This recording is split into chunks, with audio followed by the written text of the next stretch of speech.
শেখ হাসিনা সরকারের পতনের পর ব্যাংক খাতে ক্ষতগুলো বেরিয়ে আসতে শুরু করেছে।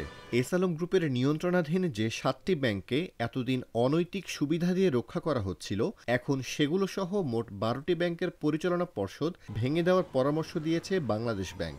সংশ্লিষ্ট সূত্রে জানা গেছে, এ নিয়ে বাংলাদেশ ব্যাংকের ব্যাংকিং নীতি ও প্রবিধি বিভাগ কার্যক্রম শুরু করেছে। ১৮ আগস্টের মধ্যে দাপ্তরিক কাজ শেষ করতে হবে।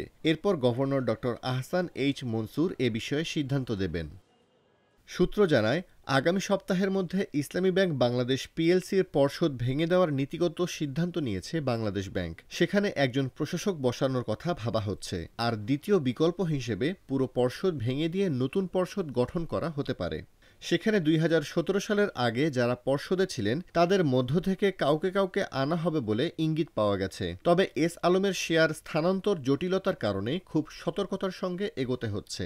এদিকে এস আলম গ্রুপের হাত থেকে ইসলামী ব্যাংককে রক্ষা করতে ইসলামী ব্যাংকের পরিচালনা পর্ষদ ভেঙে দেওয়ার দাবি জানিয়ে গত ১৫ আগস্ট বাংলাদেশ ব্যাংকের গভর্নরকে চিঠি দিয়েছে ব্যাংকটির সর্বস্তরের কর্মকর্তা কর্মচারীরা। চিঠিতে বলা হয়, বিভিন্ন গণমাধ্যমে দেশের সর্ববৃহৎ ব্যাংক ইসলামী ব্যাংক বাংলাদেশের বোর্ড অফ ডাইরেক্টরস ও কতিপয় অসাধু কর্মকর্তার যোগসাজশে ব্যাংকের তহবিল লুটপাটের কিছু চিত্র প্রকাশিত হয়েছে।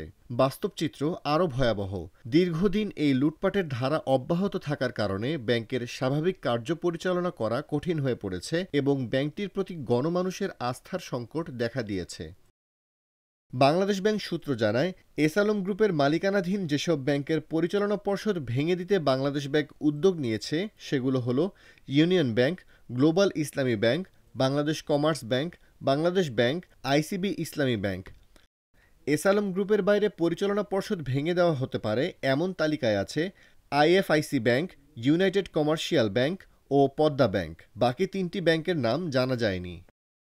উল্লেখ্য, গত ১৫ আগস্ট এস আলমের ৭ ব্যাংকের নতুন ঋণ বন্ধ করার নির্দেশ দেয় কেন্দ্রীয় ব্যাংক।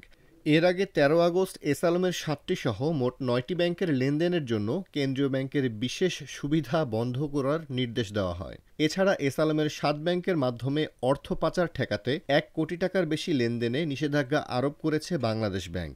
বাংলাদেশ ব্যাংকের গভর্নর আহসান এইচ মনসুর দায়িত্ব নেওয়ার পরেই বলেছেন, ব্যাংক খাতে শৃঙ্খলা ফেরাতে হবে। প্রয়োজনে এস আলমের মালিকানাধীন সহ দুর্বল ব্যাংকের পরিচালনা পর্ষদ ভেঙে দিতে হবে।